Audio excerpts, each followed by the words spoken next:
Sejumlah wilayah Indonesia sempat terkena dampak tsunami hingga mencapai 0,75 meter. Wilayah Indonesia yang diterjang tsunami yang tertinggi terjadi di Talengan, Sangihe, Sulawesi Utara pada Senin 8 Juni pagi.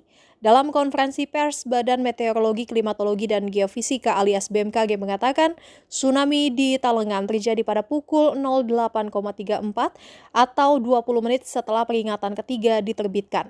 Selain Sangihe, tsunami juga terjadi di wilayah Indonesia lainnya dengan ketinggian yang beragam dan lebih rendah seperti Loloda, Maluku Utara setinggi 0,09 meter, Ulu Siau 0,18 meter, dan Melongwane setinggi 0,32 meter. Kemudian wilayah Tahuna diterjang tsunami 0,30 meter, Paleleh 0,45 meter, Tanjung Sidupa 0,32 meter, Bitung 0,29 meter, dan Ternate 0,14 meter.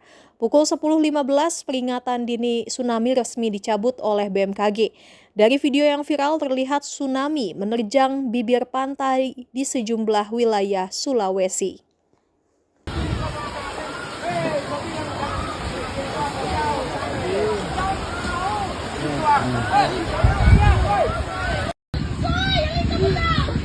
Lord!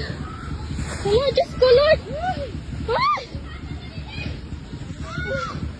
Hala!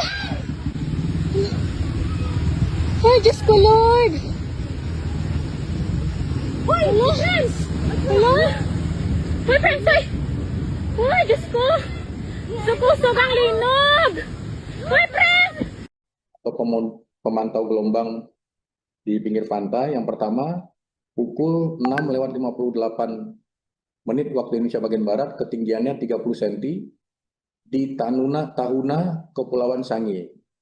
Selanjutnya, pukul 7:34 waktu Indonesia bagian Barat, ketinggian 45 cm di Paleleh, Sulawesi Tengah.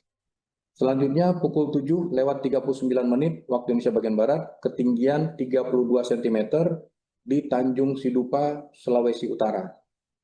Lalu pada pukul 7:51 waktu Indonesia bagian Barat juga terpantau di Tight Gate di Bitung, Sulawesi Utara setinggi 29 cm. Pada pukul 7:51 Indonesia bagian Barat, ketinggian 14 cm, ini juga terpantau di Ternate, Maluku Utara. Dan terakhir, pada pukul 8:20 waktu Indonesia bagian Barat, ketinggiannya yaitu 75 cm di Talengan, Sangihe, Sulawesi Utara.